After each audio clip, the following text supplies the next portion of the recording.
بطل جديد. هيا طر يا جراندايزر عدوك فاحذر، سلح نفسك ناضل في الدفاع لأجل سلام فوق الأرض في كل الأصقاع. كافح شرا أبطل مكرا فالخطر كبير. هذه الأرض يا جراندايزر كوكب صغير، فيها عطاء فيها حياة والخير كثير. دافعوا دافعوا حتى تنالوا عدلا للجميع والحق المنيع. بحضور جماهيري فاق عشرات الآلاف احتضن كورنيش أبحر بمدينة جدة غرب السعودية فعالية فلوكتاك التي تعني يوم الطيران، والتي تقام لأول مرة في المملكة بمشاركة 32 فريقا من أصل 280 فريقا تقدموا للمسابقة. احتدمت المنافسة للنيل بلقب فلوكتاك، وكان تصميم طائرة جراندايزر الفائز بجائزة الإبداع. أكثر ما كنت متصور، يعني صراحة إبداع وناس ضحك.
وقت العرض حيبدأ فريق RC جدة. حسان لو سمحت ابدأ موسيقى العرض. علي بطل فلي هيا طر يا جراندايزر عدوك فاحذر، سلح نفسك ناضل في الدفاع لأجل سلام فوق الأرض في كل الأصقاع.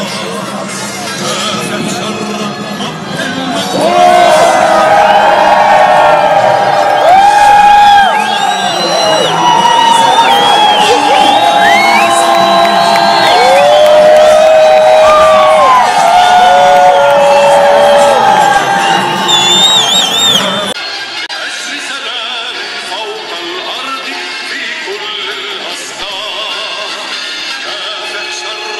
أبطل مكرا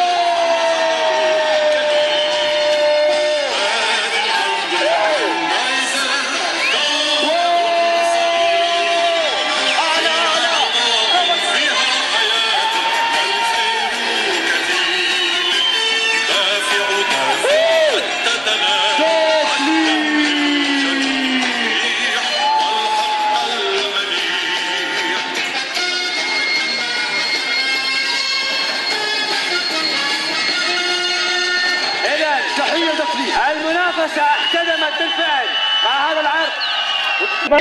لازم تعرف اللجنة التحكيمية ثلاث سنوات يعرضوا العشرات منهم قبل خالد. ايش رايك تلعب في الليل؟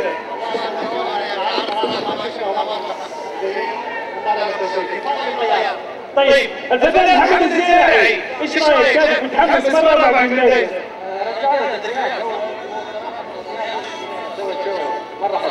طيب حلو كابتن محمد. صراحة سيناريو كان عجيب وذكرنا طفولة. مخرج ممدوح ابداع في العرض يا شباب هذا تحيز، هذا تحيز من لجنة التحكيم. عفوا نبي نسمع تحية كبيرة للجنة التحكيم. سمع شباب.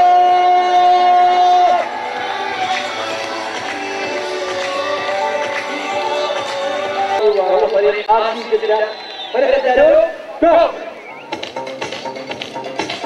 صفقة واحدة أيوه تمام. أعلى هذا السابق. جائزة الإبداع لأفضل تصميم من نوكيا كانت من نصيب RC جدة.